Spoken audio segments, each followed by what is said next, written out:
Whenever Halloween came around, it is a season that I always looked forward to, and not because of the Halloween parties or the trick-or-treating that comes with it, but because every year, the James Family Amusement Park has its Halloween overlay wherein everything from the food stalls to the rides to even the costumes of the park performers. It was our little town's version of the famous Knott's Scary Farm, if you were to look at it.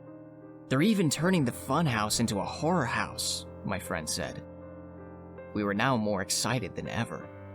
We patiently waited for the weekend, and when it came, we wore our costumes, and with the promise of calling our parents when it was over, we made our way to the James Family Amusement. We were in awe at how spectacularly creepy the entire park looked.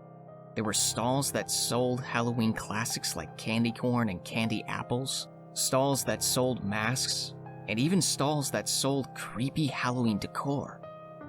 There were also performers and actors walking around dressed up in creepily convincing costumes that you would think they were real. We enjoyed walking around and getting surprised by performers, scaring us as they approached us. After a while, we decided to head over to the Village of Horror attraction. We weren't surprised to see a long queue, but we were surprised to learn that they would be letting us in approximately 30 to 40 minutes. "What a bummer," my friend said. "So we have to wait to get scared?" No helping it though, I thought to myself. It made sense since it was a popular attraction, but it was disappointing that we wouldn't be able to enjoy it yet, especially since one of us promised to be home by midnight. We decided to walk around the park until it was our turn inside the attraction. As we walked around, we passed by a creepy-looking attraction that seemed to have been recently installed, at least to our knowledge. The Horror Funhouse. That was what the sign said. This isn't where the funhouse usually was, I thought. Was it newly installed? Is this a new attraction or something? "Why don't we try this one?" I asked. "It looks interesting." My friends looked at the Horror Funhouse, and I could tell they had the same thought as I did. We also noticed that despite so many park-goers, no one was going inside the Horror Funhouse at all. Was it not scary? Or was it scary?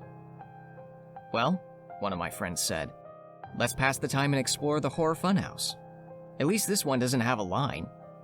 We then made our way to the entrance of the Horror Funhouse. The attendant sat at the entrance and gave us a greasy-looking smile and beckoned us inside. I guess this attendant was really into his role, I thought as we walked through the doors of the attraction. The Horror Funhouse, for lack of a better description, looked like a regular abandoned house. The only thing that looked remotely creepy was the cheap-looking Halloween decor that hung around the walls. We passed through the hallways when we encountered what looked like an actor dressed like a bloody clown who had a bloody axe in one hand and a bloody-looking pouch in the other. It was looking at us with a rather grim and creepy smile.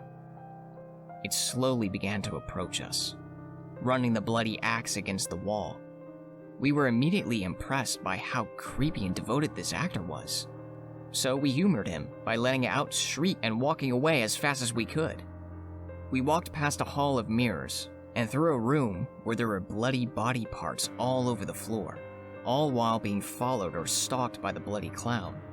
We reached what appeared to be the attraction's exit, and we immediately got through and left. "That was interesting," my friend said as he checked his watch.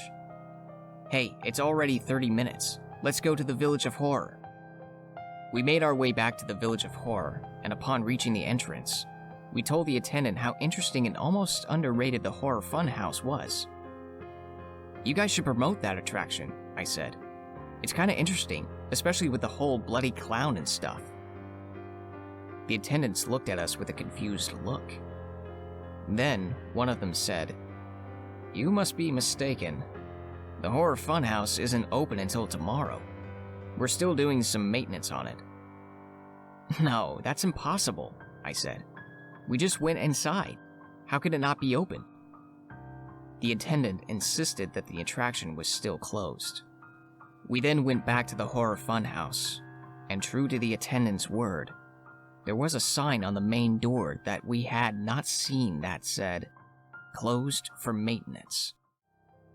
So if it was closed, how in the world did we go through an attraction with actors and lights that weren't even there?